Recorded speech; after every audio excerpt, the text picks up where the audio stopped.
Good afternoon and good morning. This is Mike Loy from Loyalty 360, and I want to thank you for attending today's webinar, Craving Experience Authenticity, Differentiate Your Customer Experience to Build Loyalty.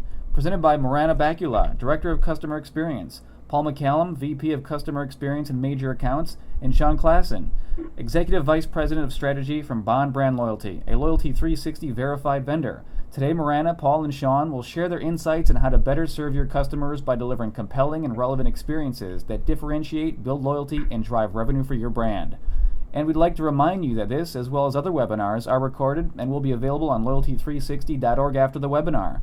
And if you have any questions during the session, please just use your WebEx question function on the side of your toolbar, and we'll forward them to the presenters for a Q&A at the end of the webinar.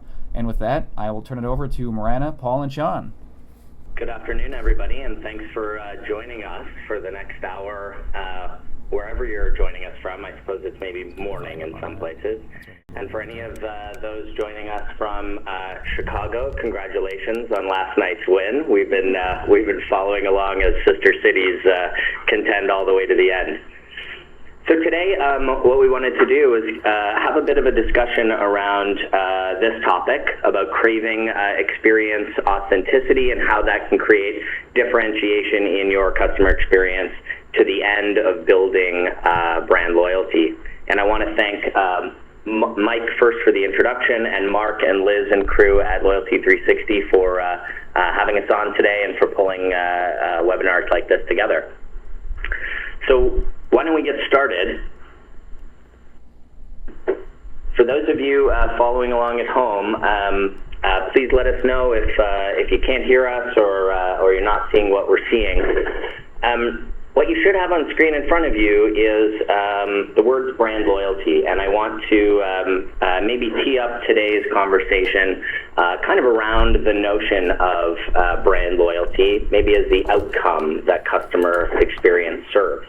These two realms, I think if you're on this webinar, you will likely share an opinion that says these two realms are continuing to collaborate and to work together and to inform each other. And much like our orientation to building brands and doing brand work, as well as running and operating loyalty marketing of all sorts, loyalty, the topic, and customer experience, the topic, are kind of better viewed together. And there is a bit of a 1 + 1 = 3 effect when you frame the world this way, when you go about this work with that orientation. One of the ways that we go about this work is by involving a lot of different disciplines in the customer experience in order to build brand loyalty. We call on disciplines like research, design, and the communications that go into a lot of that work. We lean on digital platforms to facilitate and scale some of that work, and we involve CRM and loyalty. We know that plays an important part, that there is learning and enablement disciplines that can help us reinforce messages and reinforce behaviors. We communicate through a variety of different means, and some of those are inside walled gardens, and some of those live kind of more publicly as part of our sort of exposed customer experience work. And everything that we do has to be measured, has to be attributable to the efforts and the dollars that go behind this topic. You know, ensuring that we're seeing the outcomes on behalf of brands that they need to see, some in very direct ways, some in indirect but entirely attributable ways. And so I'm delighted today to be joined by two of my colleagues who've been doing a lot of this work on behalf of some fantastic brands and clients of ours, and who have been kind of pushing some of the thought leadership around this topic as we see these two territories. So, Marana, welcome. Nice to see you. Thank you. Paul, I feel like you and I get to spend lots of time together. One of the things that we would encourage you to do is, if you hear something of interest and there's a snippet or a nugget of topics that you think would be of value to people in your networks, please don't hesitate to share at will, either by using our combined handle at Create a Bond, or each of our individual handles if you'd like to kind of involve us in that thread. So please share anything that you like and anything of value. Paul, I know that we had some conversation about kind of the way that people greet this topic and sort of the differing perspectives on it. Absolutely. There's been, everybody's talking about customer experience as a differentiator for their brands, and we actually went to our friends at Bain & Company for some research, and they tell us that when asked, 80% of CEOs feel that their brand provides a superior customer experience. What's interesting about that is only 8% of customers would agree with that. Yeah, that feels like a significant kind of divide in perspective. Absolutely. From two very different perspectives on that experience. So from our perspective, we wanted to ask you, before we get too far into the webinar, let's have you rank your scores on this key question. So our first poll will be, how do you think your customers would rate you on delivering a superior customer experience? Maybe keep some of that delta in mind between 80 and 8, but be honest. I mean, if you, as a customer of your own brand or as somebody who is maybe very close to the feedback that you get directly from customers, how do you think you're doing? This will help us kind of tool the rest of the conversation and give us an understanding of sort of what sort of room to improve you think there may be on this topic. So we'll let that poll go, and probably I think if we could bring up, Mike or Liz, if we could bring up the results, that'll be instructive. A little humility there, room for improvement. Yeah, it looks like the middle of the pack seems to be around room for improvement, and that many are meeting expectations. And that's going to be an important thing to remember as we get further into our conversation about what meeting expectations means in relation to customer experience planning and strategy.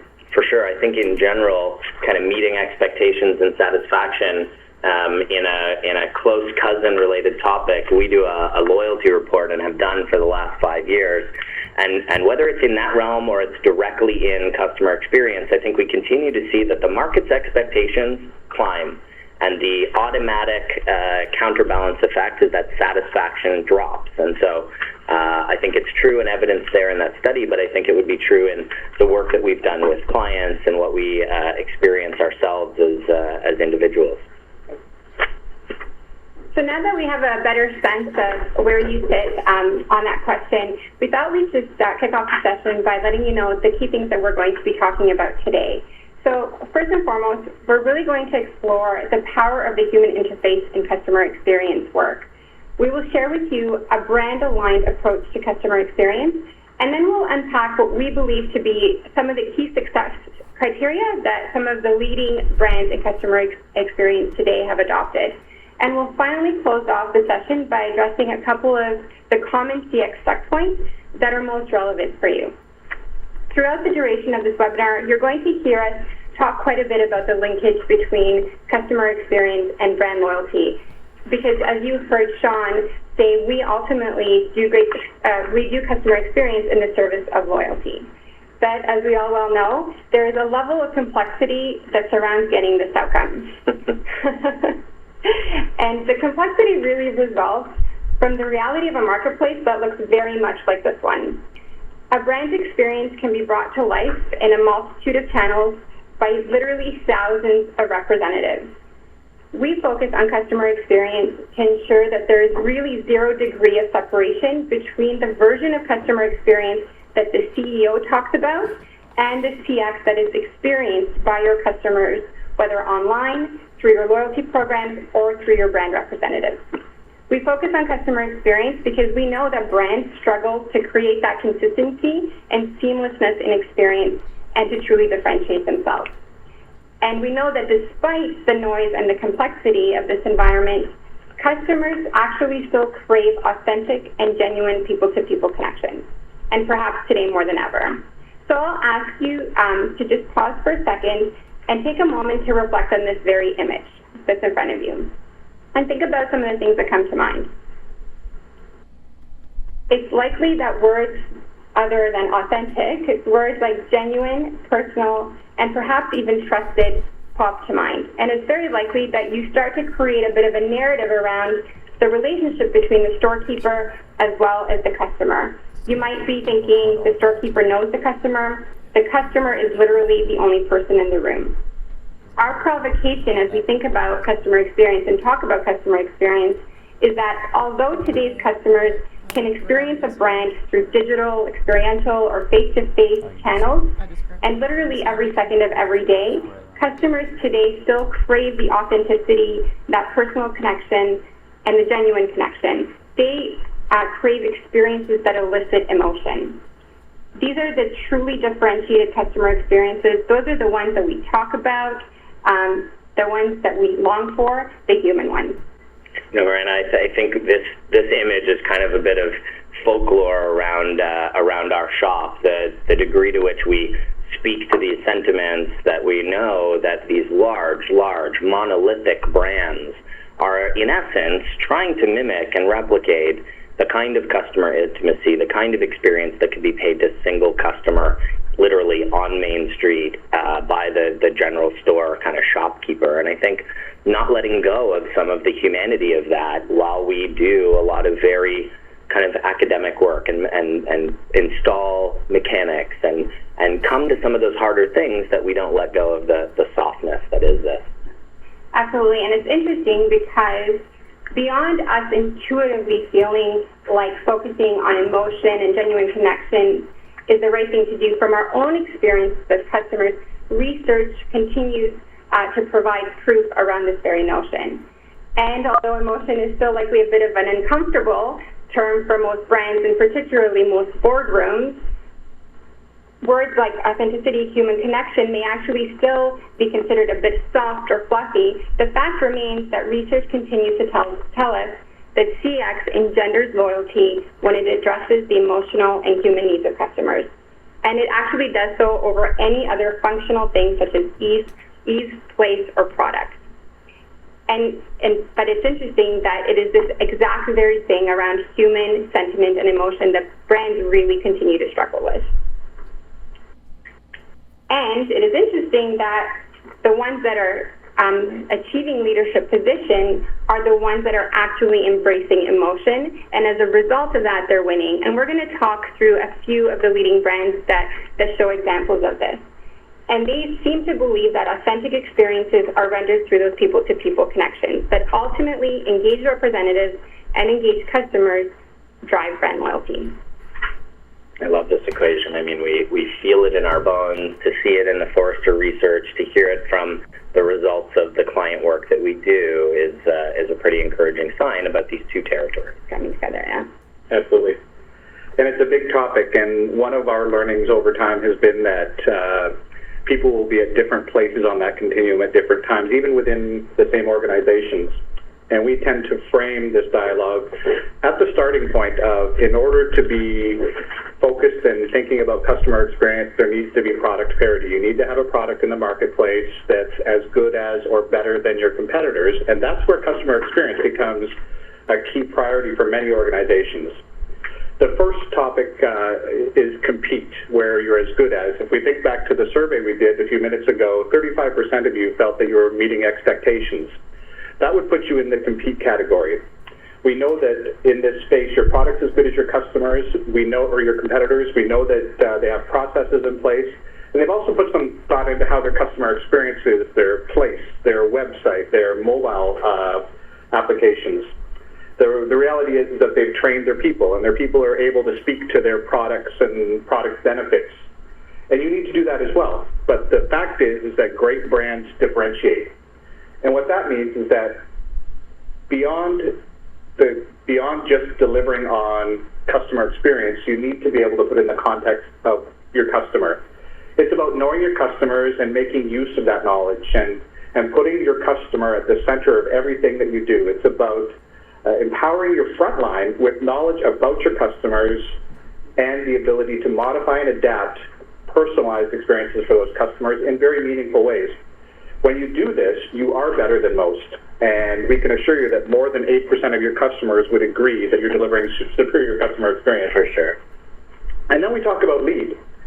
Lead is neither simple or easy, and frankly, it can be very difficult to achieve. You might never. While you're busy creating your compete and differentiate strategies, your competitors have been doing the same. So this is continues to evolve over time.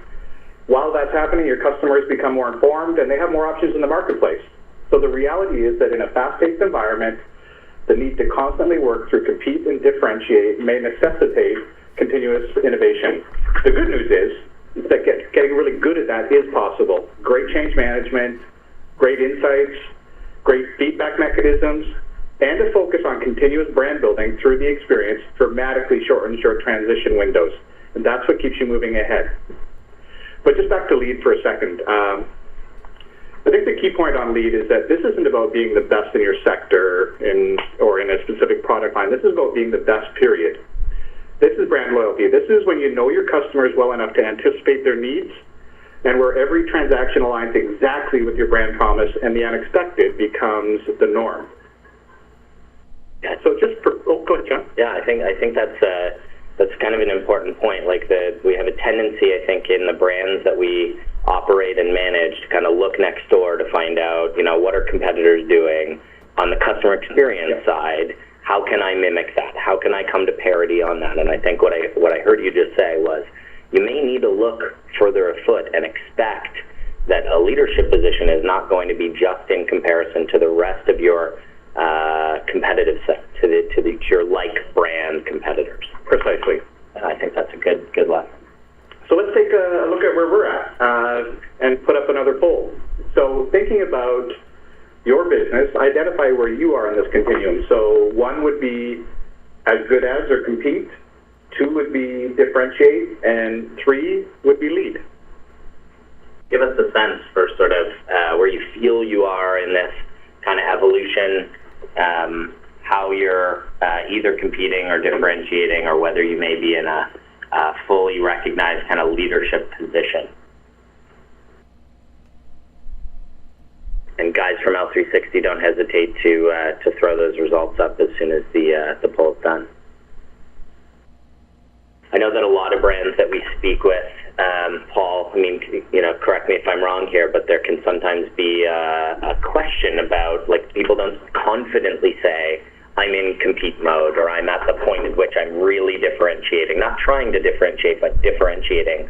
What's some of that unsureness about? So there's a really interesting conversation that happens in organizations when you differentiate between what the organization as a whole doing to drive customer experience through their policies or their marketing messaging or what they're putting out into the marketplace as their brand messaging, and the front line is actually delivering on customer experience face-to-face with the consumer. The critical point is that you're answering that question from the context of pulling the thread all the way from what the CEO of the organization is saying, doing, and empowering, and what the front line is actually delivering to the consumers when they're face-to-face in the store or online or on the phone. So what we see is that can be a different answer in each one of those areas here. So with these percentage breakdowns, kind of 60, 30, 10, would that split be fairly common in the other discussions that we've had with clients, and the way that, I see a lot of heads nodding. Yeah, it feels very appropriate that if you consider that compete is the opening price point of customer experience, having more than half of the audience sit there is absolutely where we would find most of our clients. Yeah, great. That's been my feeling. I know that you guys are in conversations daily, at the planning table with a lot of different organizations. This feels consistent with the experience that you've had. I do note that 10% of us are in the lead phase, and knowing how difficult that is and the amount of energy and continuous evolution and innovation to maintain a lead position in any marketplace can be overwhelming. So I'm interested to see that there's 10% in that category here, which many of you must be doing things very, very well to accomplish that. Congratulations. So it is likely that where you sit on the continuum is the result of the work that you have already done. So on this slide, you're going to see quite a busy chart. So bear with me. I'm going to do my best to kind of walk you systematically through it. But it's really the approach that we follow to help our clients through that continuum. So to go from compete, differentiate, lead. And we start depending on where they are on the continuum. I'll take a few minutes to walk you through kind of the story behind the framework. But essentially, to ensure that your CX is brand aligned and working in service of loyalty, it is important to first and foremost start with brand understanding. So this would include things like an in-depth look at your brand differentiators, the promise you make, the attributes that bring your brand promise to life. How does that actually translate in customer experience?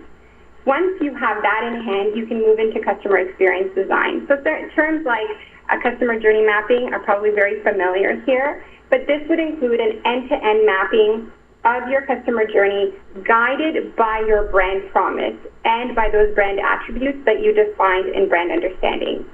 And here, we provoke our clients to think about the emotional triggers in the experience. 2 tips when you do customer experience design is, number 1, include your customers in the process. This is not just research you have gathered. That's pretty commonplace at this point. Of course, we need insights to guide the design. But when we say include your customers, we mean literally. Literally have them participate in your journey mapping sessions at the table with your leaders, with your key stakeholders. The insight you get here will be invaluable. The second tip or provocation is to actually start with the ideal state first. So many of you might have gone through some form of CX design, and if you're sitting at lead, you've probably done this for sure. But often what brands do is they start with journey mapping out the current state. So this can be, but in our opinion, this can actually be quite limiting because you will likely be influenced by things like your present day limitations, whether that's technology, whether that's policy, regulation, etc. What we say to our clients is start with the ideal state in mind. Imagine a world where you are uninfluenced and by any of your current restrictions or barriers. This will give you the opportunity to really imagine that differentiated customer experience. Of course, at some point, you'll need to get to the process of what is feasible, viable, and what actually works, but don't compromise getting that ideal state figured out by just starting at that place. Once you have done that, and with this CX design work done, it's integral, and this is where the work gets really tough. It's integral to make sure that it's woven through the fabric of your organization. And it's important to kind of make customer centricity a way of being for you. The way that we have found to be most successful with this endeavor is really focused on 3 things. Number 1, create evangelists, brand evangelists. And we're going to talk you through a couple of examples of this in a few minutes. But essentially, this is employees and representatives that are emotionally tethered to your brand and that actually want to create that same connection for your customers. The second is by enabling your brand representatives. So you can do this through the right blend of learning, both formal and informal, leveraging technology to serve up just-in-time content linked to what your customers are telling you is important to them. I know, Miranda, we kind of have affectionately nicknamed this kind of the ABCs and 1, 2, 3s of customer experience. I mean, one of the things that has struck me as we've worked through some of that journey mapping and gotten kind of down to brass tacks in this work is it's anything but kind of as simple as the ABCs and 1, 2, 3s. The nuances in this work, you know, to be clear-eyed about what that ideal state is. If you're Amazon, you probably don't get to a dash button by mapping the current customer experience. You can only kind of collapse down to that notion, I would imagine, through these sorts of frameworks. Absolutely. It is a great call out. So the final thing in terms of making sure that what you have designed and what you espouse to be as a brand actually gets embedded in your organization is to implement the right engagement tactics. So we all know what it's like to participate in really inspirational sessions and then go back to our day jobs and kind of not have an opportunity to implement those.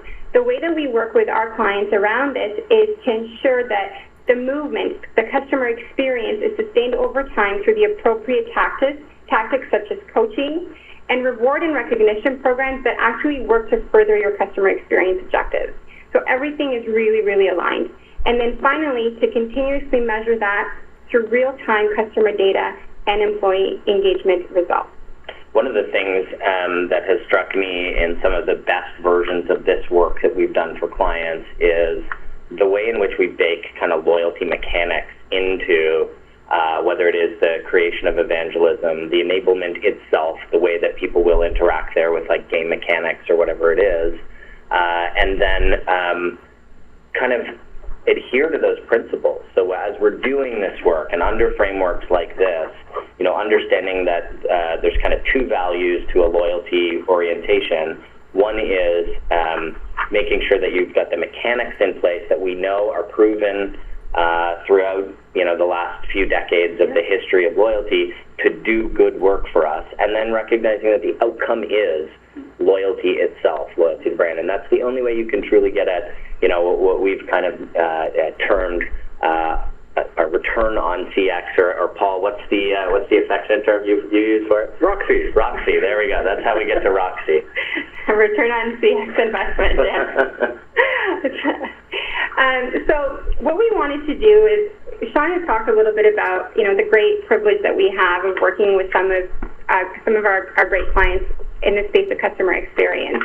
And we actually went back and forth on should we tell some of those stories, but we thought that it might seem a little bit biased to take our approach and then use our own examples around this. So we actually said, well, why don't we kind of unpack and explore some of the CX recognized brands today, and we looked at kind of Forrester, who's showing up, and Temkin as well. So what we wanted to do is kind of unpack some of these brands, and then one of our own personal favorites that Sean will talk to just demonstrate how the things that they seem to have adopted to really drive them to CX leadership position. And there are really three things that we're saying these brands are doing right, and that is, number one, they're brand aligned, number two, they're insight driven, and three, they're loyalty focused. So I'll walk you through what we mean by that by unpacking some of these stories. So when we talk about brand aligned, we actually define it as 0 degrees of separation between the promise you make to your customers and the experience that gets expressed when your customers interact with your brand, whether that's through your people, through digital, through loyalty programs. So looking at how this comes to life for USAA, and forgive me if some of you already know the story, but it's such a great one. So USAA's promise is we know what it means to serve. And they ensure that this is delivered at every single touch point for the customer through the actions and interactions of their people. They recognize that an empathetic employee base that really understands the unique needs of their customers is fundamental to their ability to deliver on this promise of we know what it means to serve. To get there, they emotionally tether their employees to the brand by having them literally experience what it means to serve as a military member. For instance, during onboarding, their new recruits, and they call them recruits, a small nuance, but an important one when you think about the brand, their new recruits wear the military helmet and literally feel the weight of the backpack on their backs. They eat the exact same meals that soldiers eat in the field. Beyond just orientation, they take this outside of orientation by extending it to their employees, and they do this by calling their employees troops, and they actually use military time on the job. Again, small nuances, but every single one of those pieces reinforces the sentiment of we know what it means to serve. So these are just a few ways that they ensure that they deliver on the brand promise. Yeah, I mean, I think we have the privilege to work with a lot of terrific brands. And as Miranda mentioned, in the interest of not being too self-serving in this 1 hour together, as we go into each one of these brands and we see the ways in which they live true to form, they live true to the promise that they make. I've walked around on campus at Under Armour and been struck by the degree to which they live true to that brand, not just what is conveyed on television in a 30-second spot, but the way in which there's kind of a healthy competition, and there is just a commitment to kind of athletes of all sorts getting better. And I think this USAA example is kind of the incarnation of the brand, first and foremost, with the people who are most intimate, who are working on behalf of that brand. And it's nice to see that kind of commitment pay off for the results that USAA would see in validated places like Forrester. I actually think that's a great call out, Sean, because we're talking about very strong kind of explicit statements, but when we see some of these things start to translate for our clients, it's even in the language that they use with each other, or the way that leaders communicate. So we do a lot of great work with some pharma companies, and as we talk about kind of patient centricity, we challenge them to start using that language even in their communications when they report out on business metrics. It's not about what we are achieving as an organization. It's about the patient outcomes or the patient lives that we're impacting. So there are very small, simple, nuanced ways that this can actually start to thread throughout the fabric of your organization. And I know we're going to go through a couple more examples, but maybe just to put a fine point on it, the reason you seem to hone in on some of the emotional kind of moments and triggers and whatnot is probably, some of the secret sauce of loyalty. There's kind of high perceived value to that stuff, but not as material cost as maybe process re-engineering or literally improving the product to the point at which it is leading in the market. I mean, there are brands who can also do that, but I think that calling on these emotional things in a very practical and maybe even crass sense, these are the most cost-effective ways to be more effective in general in building that brand loyalty. So everyone has a story, and the words that we use to talk about our brands connects us to people who may not have met. And that's important from the CEO all the way to a customer on the front line. Great. So the other key criteria that we talk about is insight-driven. And customer experience brands that work their customers' data and derive real-time insight and use that to drive their customer experience actions are the ones that enjoy CX leadership status. And one of these brands is JetBlue. And Paul and Sean have heard me talk about this for days now. But I'll give you a bit of a background around the insight-driven piece. And frankly, we could have unpacked JetBlue as being great, brand aligned and delivering that humanity back to air travel. But the insight-driven story was a really great one for us. So JetBlue used data to identify a problem before it was even a problem. And that to us was actually quite exemplary. And the story goes a little bit like this. So they looked at JD Power trends, and they were starting to see a declining trend. Even though they were at leadership position, they saw a declining trend.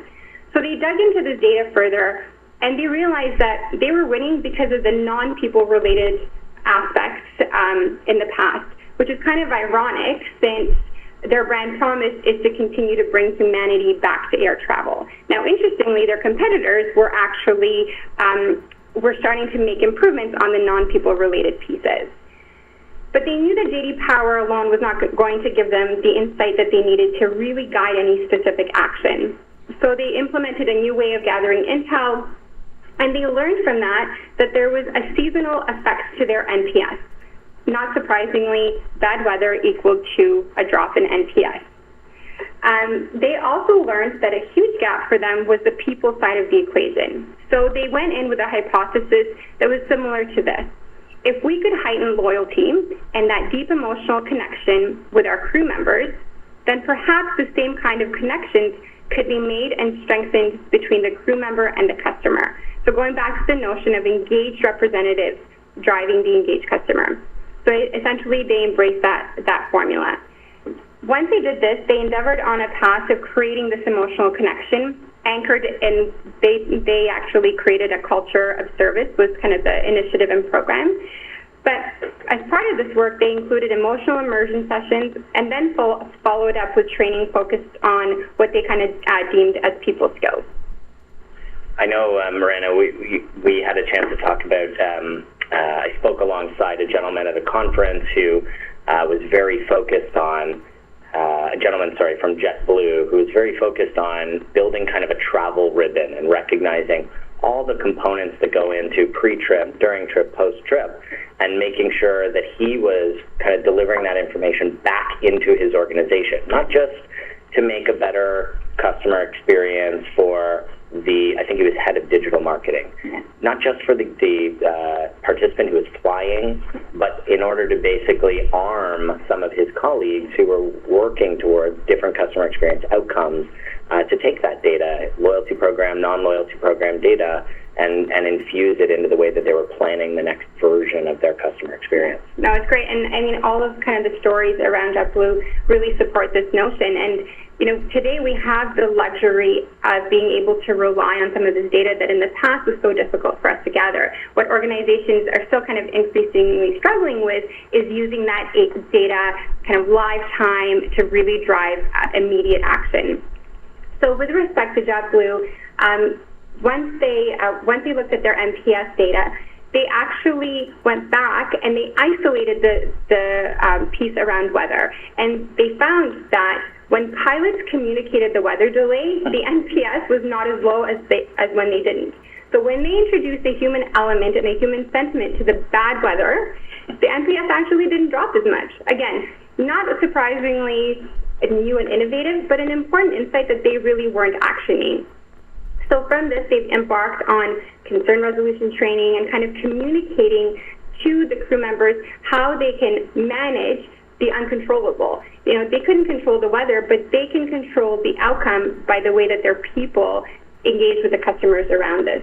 And as a result, they saw improvements in NPS in this one area, and they've used CX Insight to drive that. So I love that story because it really shows you that, you know, regulation, policy, et cetera, and even bad weather, the things that we can't necessarily control can be overcome by focusing on the human sentiment. You know, I can't help but think of headlines lately on behalf of United Airlines and sort of and maybe also because I'm Canadian and they stopped in my country. But the idea that the passengers would be kind of in a different, handled differently than crew members would, and that there wouldn't be kind of a commonality or a bond created there. You know, literally, I thought to myself, if your brand name is about consistency and being united, and then you segregate people to stay in cold army barracks because of the weather and take your employees off to, you know, Holiday Inn or something like that, like these are the things that policy is there, the weather was an uncontrollable factor. How they could deal with all of that set of circumstances could have been significantly different with this orientation, with this philosophy kind of ingrained within the organization. Agreed? Right. Thanks.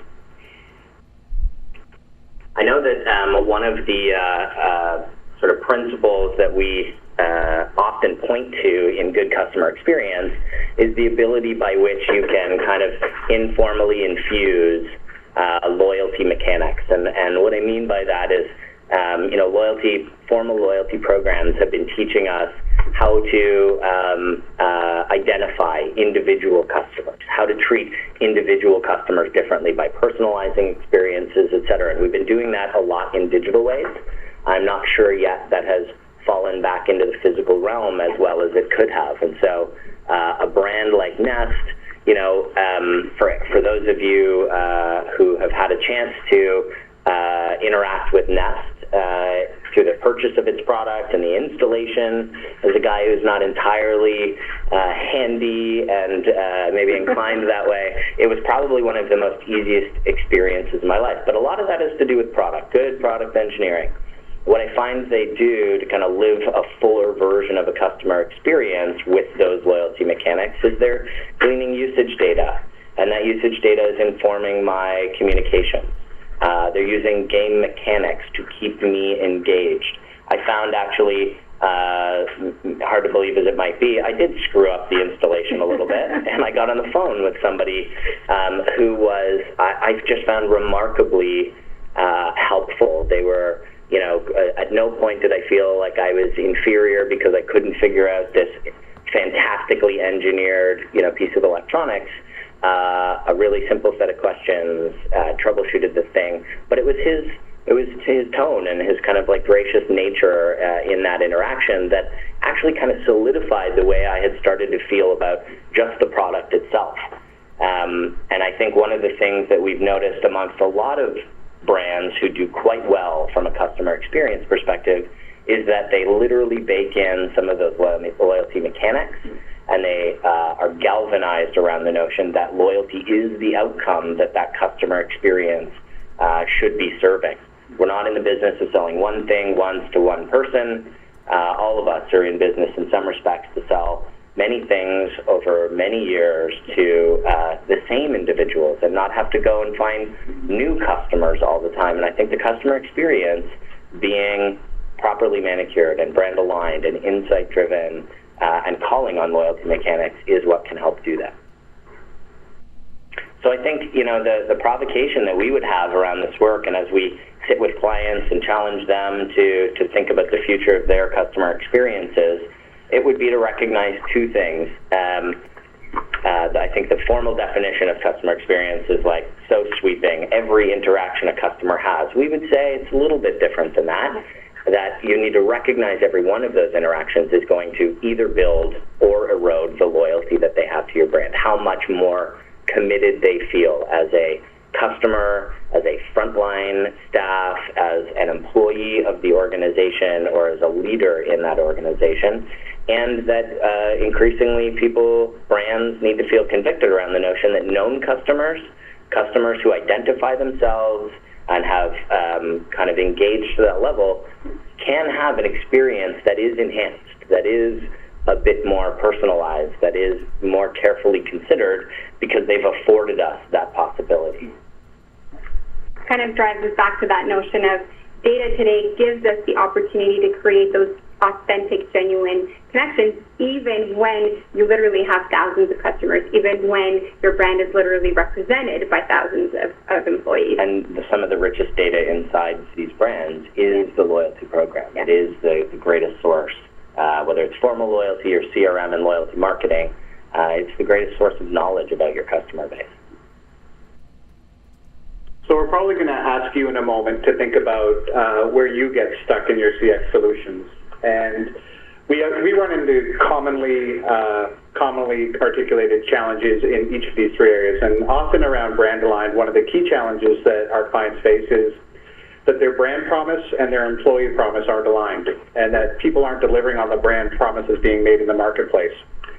We consistently run into that one, and when we talk about insight-driven, oftentimes the data isn't used to make sure that CX action is taking place based on how the customers are perceiving the brand or receiving experiences from the brand. And finally, loyalty focus. This is often disjointed, and we don't use loyalty mechanics to create meaningful moments for customers, are some of the things that we hear consistently. So in order to start talking about how we would deal with some of these challenges, we wanted to hear from you and think about in which of these areas do most of you have your largest challenges when it relates to CX solutions. So I think if you want to take a second to kind of direct us, we'll spend the last sort of 10 minutes or so that we have together diving into one of those in particular. We probably couldn't do justice to each one of those, the remedies to each one of those stuck points. But we would like to at least dive into one with you, and we'd be happy to carry on the conversation, post this webinar. So if you want to share the results of that survey, then what we'll do is we'll switch over to that. Liz, Mike, I'm not sure if you can post the results there. Now, we did have an internal bet on this. Insight driven. Insight driven. We're trying to figure out who's paying who on this bet. Well, thank you for that. And I think maybe what we'll do is we'll shift to spend the last 8 or so minutes together just talking about some of the remedies that can help you get over that challenge of infusing insights in. Thanks. So with respect to insight-driven, and it's interesting, this is one that we thought would definitely show up. When customer experience, or when you're looking to be more insight-driven, the number one thing is to kind of consider that notion of taking data and then allowing it to lead to customer experience action. And the JetBlue story was a great example of this. And you can do this by rooting your CX action in customer insight. So there is probably no shortage of the customer experience insight that you have, whether it's from research, whether it's from social, whether it's from your loyalty programs. And increasingly, we actually think the loyalty programs can give you some of this insight. So root whatever CX action you have in the insight that the customer is telling you. Marina, from your experience, there would be some common sources of data that customer experience professionals are leaning on. Yeah. What are the ones that are maybe a little further reaching that you've seen to be, a little bit more fruitful in that discussion? There's the usual suspects would be CSAT, right, yes, et cetera. I think the brands that are really showing up well are the ones that kind of scan social. I think they're ones that are listening for the things that are kind of explicitly said, and the things that are unsaid would be kind of where we see most of this insight. we're also seeing a lot of brands, so not a lot, but some leading brands start to think about not measuring the experience that happened, but rather the level of engagement moving forward, and asking questions about, I love this brand, or I'll create emotional connections with my friends and family associated with this brand, and those are going to be very telling as we start to get more insight and data around them. Yeah, I wonder if some of that is not drawn from, our pedigree in loyalty would have us looking, to determine like incidental versus incremental, like understanding what's really causal in the equation and doing the attribution with a lot of fidelity. And I think that discipline in our customer experience work means that you're more likely to find some of those correlations like weather and NPS or pieces of data like that. Right. Yeah, and one of the things that's really interesting for us is don't stop at a data point. So like the great story of JetBlue is that they wanted to dig in further. Of course, weather would be an issue. Of course, weather would be something that was driving their customer experience satisfaction. But what they did was they really peeled the onion on that and said, okay, what can we actually control about this? And so, there is no shortage of insight. There's no shortage of you to gather the insight. What you do with the insight and looking at it through that human sentiment is what we believe the great CX brands of today are doing.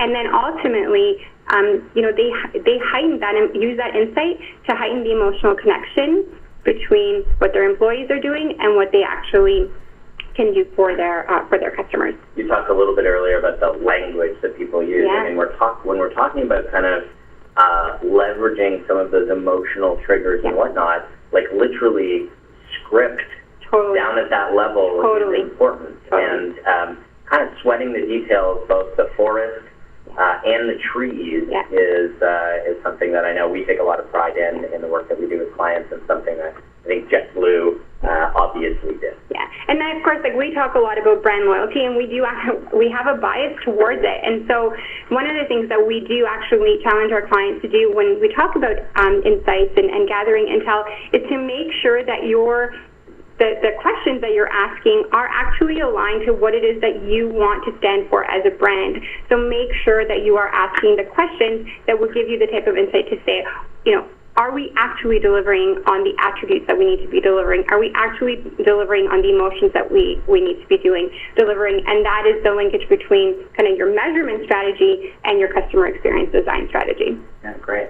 So maybe what we should do is kind of summarize some of those things for each of these three components, because we couldn't necessarily have the full conversation around all three. If you voted differently, first of all, if you voted for insights, thank you, I won that bet. And if you voted differently, I think we'd love to pick up that conversation with you.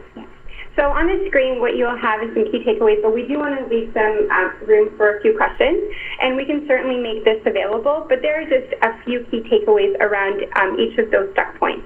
So had you chosen brand align, we would have kind of explored that a little bit, or loyalty focused. So certainly this is available to you, and we can go through this in more detail. And then perhaps now we should open up to Q&A.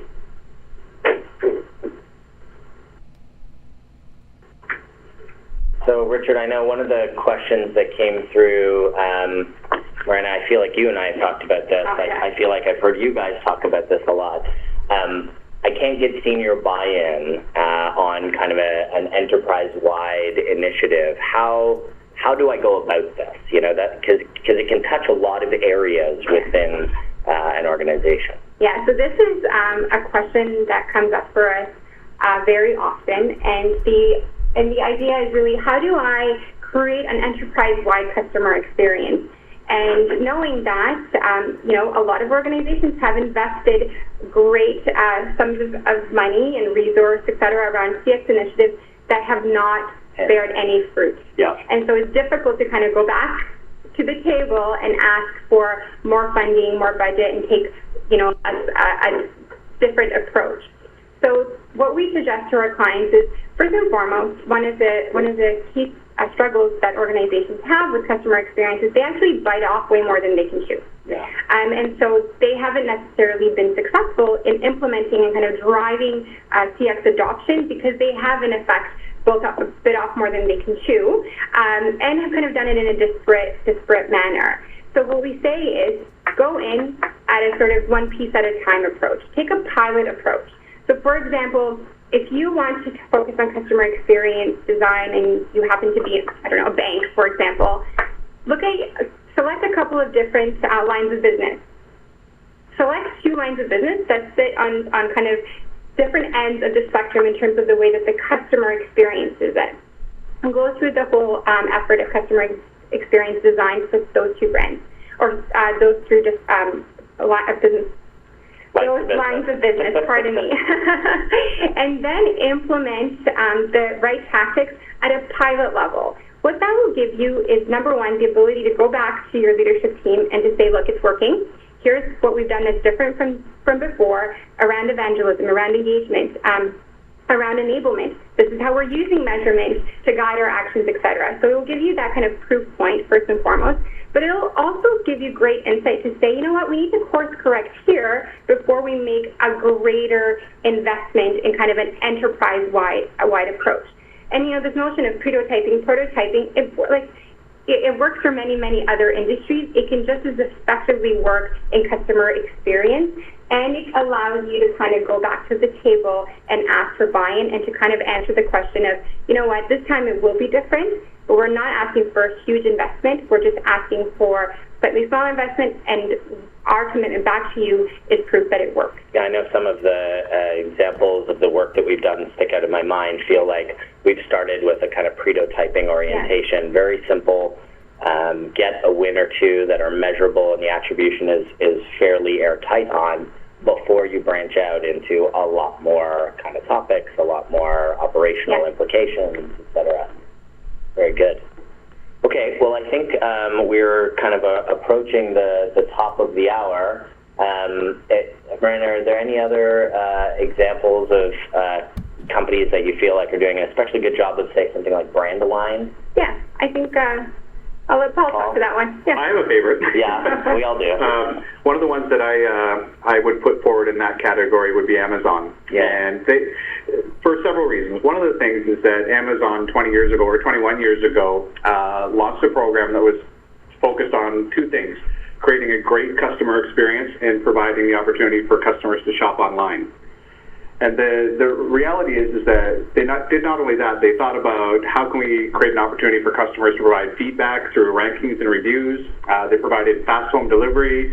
They did something unheard of, which was allow customers to return packages or purchases at no charge, and really differentiated themselves in the marketplace. And they did it in the spirit of the customer was always right. Yeah. And the reason that's an important Brand Align message for me is because the leadership of that organization, Steve Bezos, has been quoted as saying multiple times over the last 20 years that our job is to look for ways to wow customers, and that the entire organization rallies around that. So you may never meet somebody that works for Amazon, but the decisions that are made by the front line and the people in packaging and the people that are innovating on how you receive your services and the people that are creating your websites and the people that are imagining drones dropping packages at your front door are all enabled by a Brand Align vision from Steve Bezos saying, let's make sure that there are zero degrees of separation between the idea of wowing our customers and the experience that they have when they touch our brand. I don't need to tell anybody on this call that there's 30 million registered users of Amazon. They're the largest online retailer, and they are that for a reason. Yeah, I know we've talked about sort of the power of Prime. One of the most maybe prolific loyalty programs is certainly in the online space, different than just kind of registered users. And I know that, you know, the dash button and the 1-hour delivery and drones, some of that I think they're trying to kind of move the cheese of everybody else to say what the expectations should be about, you know, home delivery from a retailer. I'm not sure how much of that we're actually, maybe I'll eat these words, in 12 years, will I be receiving a drone in my, you know, major urban center? I'm not sure about that, but I think they have done a great job of moving the expectations of the entire category to force some reinvention, and some of it they will probably satisfy, some of it others will satisfy, and I find that really encouraging from a customer experience sort of perspective. Okay, well, I think we've come to the end of our time. Wanted to thank you guys for joining us this afternoon. Please don't hesitate to get in touch if there was something that you'd like to dig in further on. As you may or may not tell, we could probably sit here and do this all afternoon, but I'm sure that everybody's got to get back to what their day holds. So thanks again for joining us, and thanks to Loyalty 360 for putting this on. Well, thank you, Marana, Paul, and Sean, for a great webinar and that informative Q&A session. And we'd like to remind everyone that today's webinar will be archived on loyalty360.org for all of our members to access, and everyone in attendance today will receive a follow-up email with a recording of the webinar, which will be available for a limited time. And if you at any point have any additional questions, please feel free to reach out to Loyalty 360 and we'll ensure that they are directed to the appropriate party. And thanks again to our presenters, and we wish everyone a great rest of their day.